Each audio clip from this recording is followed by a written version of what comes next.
বাচ্চার বিরিয়ানি, নামটাই কিন্তু একটা ব্র্যান্ড হয়ে গিয়েছে। দাদা নাকি আর একটা নতুন আউটলেটও খুলে ফেলেছে। যাবো যাবো যাবো, একটু সময় আসুক, অবশ্যই যাবো। এখন তো আমি স্টেশন থেকেই নিয়ে নিচ্ছি, দেখি এখানকার টেস্টটা কীরকম লাগে বাচ্চার বিরিয়ানি। আর এই দেখো হরিঘোষের ঘিও দিয়ে দিল।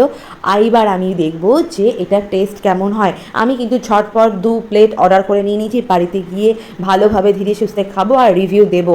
আর এই দেখো নতুন হাঁড়ি কাটা হচ্ছে। আমি কিন্তু যেই দোকানেই যাচ্ছি সেই দোকানেই দেখতে পাচ্ছি যে নতুন হাঁড়ি কাটা হচ্ছে। হ্যাঁ, বলতে পারো যে ক্যামেরা দেখে কিন্তু করছে তা নয়, আমার সাথে এরকম অনেকেই ছিল যারা ক্যামেরা ধরে রয়েছিল।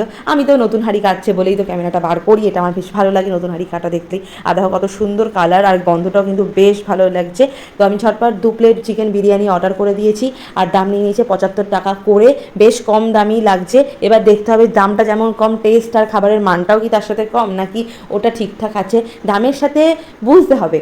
তো সেই জন্য আমি নিয়ে নিয়েছি, এটা আমি বাড়িতে নিয়ে যাব, বাড়িতে নিয়ে গিয়ে দেখব যে এটা কীরকম লাগে। এই যে আমি বাড়িতে নিয়ে এসেছি বাচ্চার বিরিয়ানি, দেখো খুব সুন্দর করে প্লেটটা সাজিয়ে দিয়েছে। বেশ কন্টেনারটা কিন্তু খুব একটা ভরা লাগছে না, এই যে দেখো। আর দেখে তো পুরোপুরি ভরা লাগছে, আর একটু চেপে চেপে কিন্তু দেওয়া যেতে পারতো, তাই না? যাই হোক, এবার ঢালি প্লেটে, ঢেলে দেখি কতটা কী লাগছে। মনে হচ্ছে তো একজনের জন্য ঠিক আছে। হ্যাঁ, 75 টাকা আবার তুমি কী আশা করছো? একজনের জন্য ঠিক আছে, কিন্তু দুজনের জন্য হবে না। এই যে একটা হাফ আলু দেখতে পাচ্ছি, আর এই যে 2 প্লেট নিয়েছি, দুটো প্লেটেরই আমি খুলে দেখাবো তোমাদেরকে কেমন কী দিয়েছে।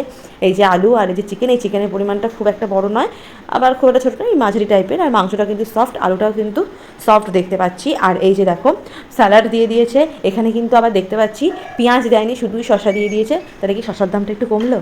যাই হোক, বিতর্কে যেতে চাইছি না। এই যে শশা দিয়ে দিয়েছে, আর এই যে আমি আর একটা প্লেটের বিরিয়ানিটাও খুলে দেখাবো তোমাদেরকে, সেটা কীরকম কী লাগে সেটাও আমি জানাবো। হ্যাঁ, এবার ব্যাপার হচ্ছে যে ভাতটাও দেখতে পাচ্ছি কিন্তু বেশ ঝরঝরে রাইস। ওই যে বললাম আর একটা প্লেটের বিরিয়ানিটা খুলে দেখাবো, যে এখানকার মাংসটা কিন্তু তুলনামূলকভাবে বড় দেখতে পাচ্ছি, আর আলুটাও বেশ নরম। এবার বলি যে খেতে আমার কীরকম লেগেছে। আমার কিন্তু খেতে খুব ভালো বলবো না, আবার খুব খারাপ সেটাও বলবো না, আমার কাছে কিন্তু অ্যাভারেজ লেগেছে। দাম অনুযায়ী কোয়ালিটিটা কিন্তু খুব একটা হেরফের নয় বলে আমার মনে হলো।